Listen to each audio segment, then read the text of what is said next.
At 9:10 at night, somewhere above the clouds, you press one finger against the seat control and lower the business class seat by just an inch. Not because it matters. Not because you're uncomfortable. Just to give your hands something to do.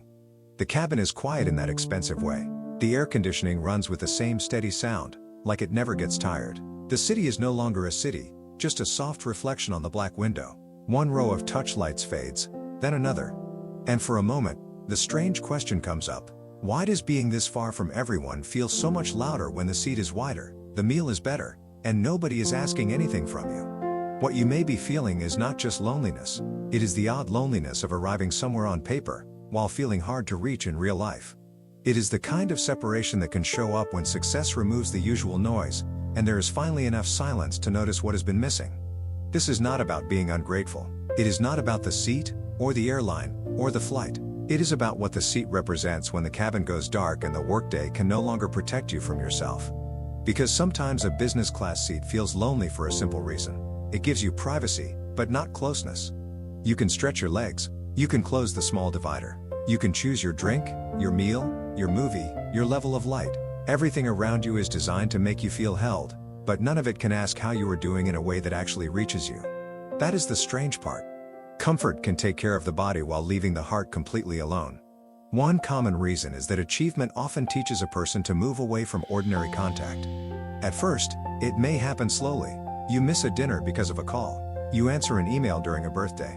You leave early because tomorrow begins before today is even over. After enough years, the small missed moments add up, and the business class seat becomes a quiet reminder of everything you traded for movement.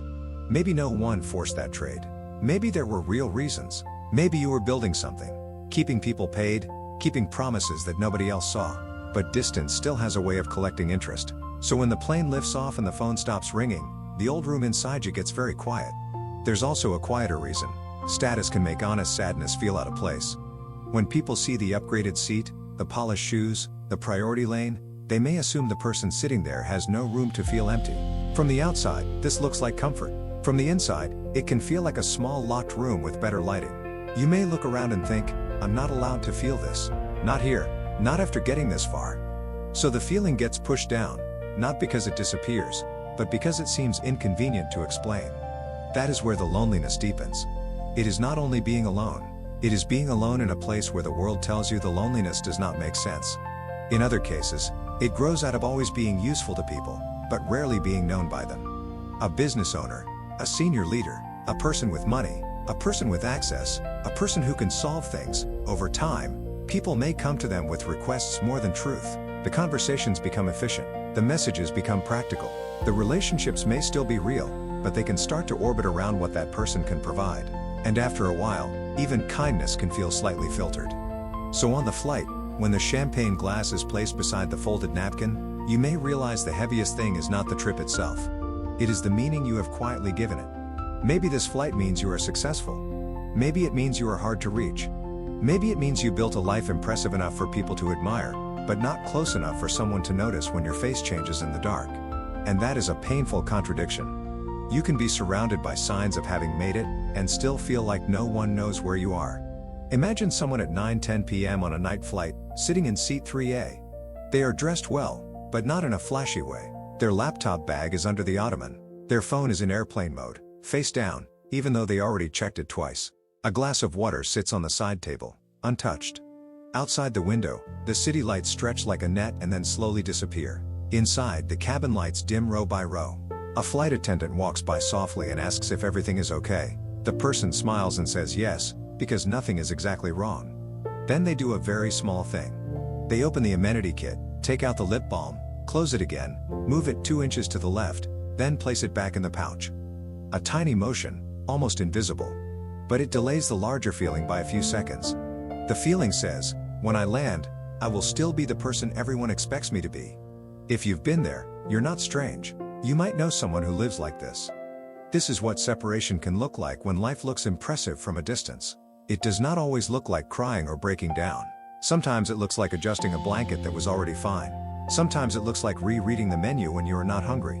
Sometimes it looks like staring at your own reflection in a dark window and not recognizing the person who finally got what they were chasing. There is one detail here that matters. The loneliness may not come from having no people in your life. It may come from having no place where your full self can land. You may be loved for your competence, respected for your discipline, trusted for your decisions, needed for your resources. But being valued is not the same as being reached. A lot of people carry this quietly because the outside version of their life seems too polished to question. And when the world keeps rewarding the polished version, it can feel risky to show the tired one. There may be a small way to meet this moment without turning it into a big dramatic story. On a flight like that, you might let the object in front of you become a marker. The glass, the blanket, the seat button, the black window. Instead of using it only to distract yourself, you might quietly name what is happening in plain words. This is a lonely moment inside a comfortable place. That sentence does not solve the feeling. It simply stops the mind from turning it into something vague and frightening. It gives the moment a shape. And sometimes, shape brings a little air back into the room. Then, there is the question of contact. Not a long confession, not a heavy message sent from the sky, just one honest line that does not perform. Maybe it is saved in notes before it ever gets sent. Maybe it says, "I'm on the plane," and the quiet feels bigger than I expected. Maybe it goes to someone who can receive it without turning it into a problem to manage. The point is not to create a perfect conversation.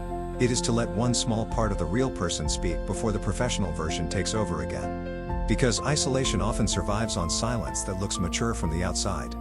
It tells you to stay composed, to keep things clean, to wait until there is a better time, but the better time keeps moving. The next meeting arrives, the next city arrives, the next obligation arrives, and the quiet part of you learns to travel alone. But maybe that part of you is not asking for an escape from the life you built. Maybe it is asking to be included in it, not hidden behind the seat divider, not edited out of the answer when someone asks how the trip is going, not treated like a weakness just because the rest of the scene looks comfortable. This is for people who look successful from a distance, but still reach for small distractions when the cabin gets quiet. It is for the person who can book the better seat, make the hard call, land the deal, lead the room, and still feel a small ache when the lights go down and the city disappears under the wing. A business class seat can feel like the loneliest place at 30,000 feet because there is nowhere left to pretend you are busy. Only the hum of the air, the dark glass, the softened cabin, and one person realizing that comfort is not the same thing as being close.